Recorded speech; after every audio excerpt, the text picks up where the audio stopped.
Amandla. Amandla. Forward to socialism, forward.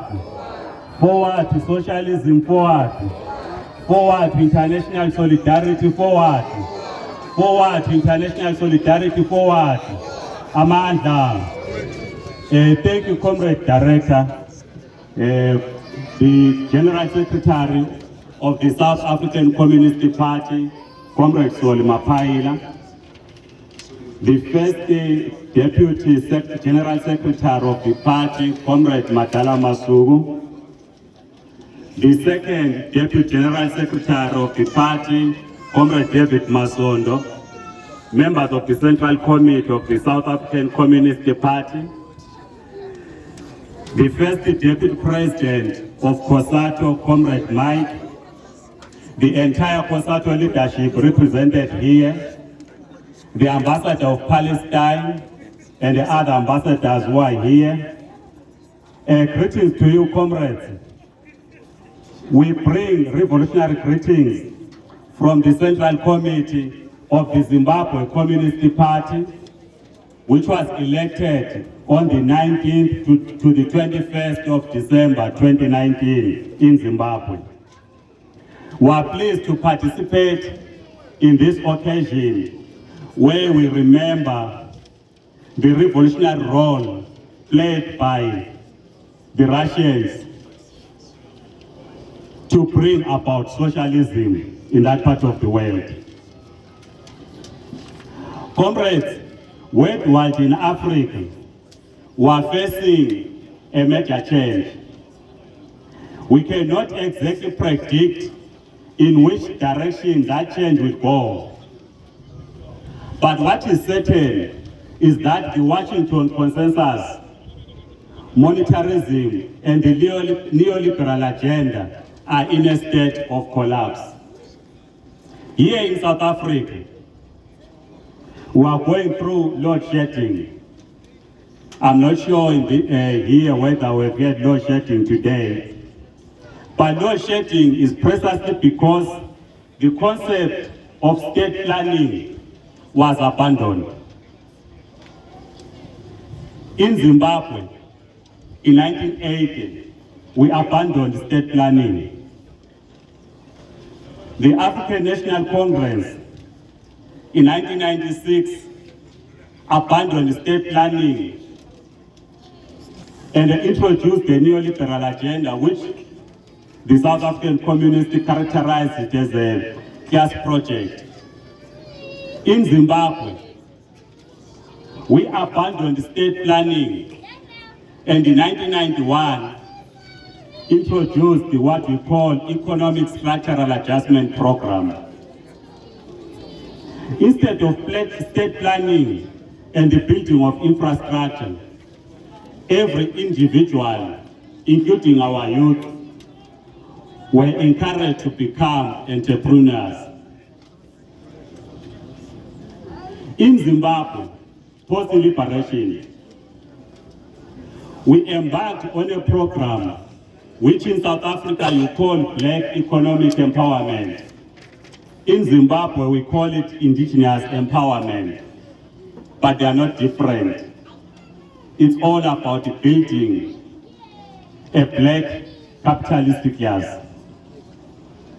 Indeed, if the Indigenous Empowerment Program was successful, you will not have so many Zimbabweans coming to work in South Africa. And I know that in this province, Limpopo, we have so many Zimbabweans that work on the farms, in the mines, and in other sectors of the economy. It is because we abandoned state planning in 1980.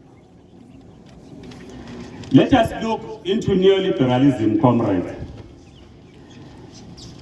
And the comrades always ask, they always say, what is the difference between the USA and the China? And we always say, the United States put money before production, while China puts production before money. The United States central banking system will collapse sooner or later, and we saw what happened in 2008. In 1965, E.A. Smith unilaterally declared the independence in Zimbabwe, in what was Rhodesia then. Economic sanctions were imposed on the Smith administration, but they were able to build an economy. But the difference is that the economy was built along racial lines. It did not benefit the entire population. After 1991, the Zimbabwe Congress of Trade Unions and the progressive civil society organizations began to oppose the neoliberal agenda, the Economic Structural Adjustment Program, and they decided to establish a political movement supported by the workers in Zimbabwe. And unfortunately, that movement was hijacked. And they were saying, comrades, where COSATU is today, this is where the workers in Zimbabwe were in 1999. But the difference is that in Zimbabwe, we did not have a communist party to provide ideological guidance, as is the case in South Africa. We also know, comrades, that after 1998, Zimbabwe participated in the Congo War, in the struggle against imperialism. Mugabe from 1963, ZANU-PF is created by imperialist forces in 1963 to curtail the expansion or the influence of the Soviet Union in our region. The imperialists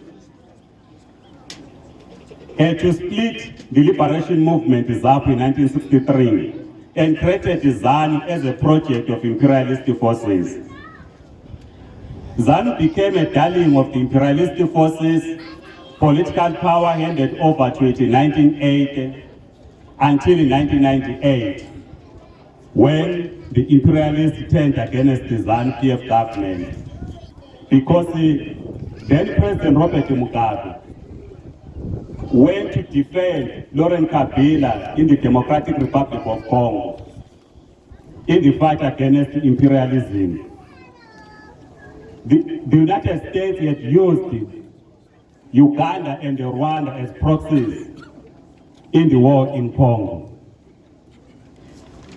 In 2000, we went to occupy land in Zimbabwe. It was then that the economic sanctions were imposed on the government and the people of Zimbabwe. The sanctions were not imposed during the genocide that happened in Matabeleland and parts of Mikens in the 1980s, because the genocide was not targeting the white minorities in our country. Today, the Zimbabwe Communist Party, as I move to conclusion, we oppose the sanctions that have been imposed on Zimbabwe. In 2017, we saw a coup in Zimbabwe.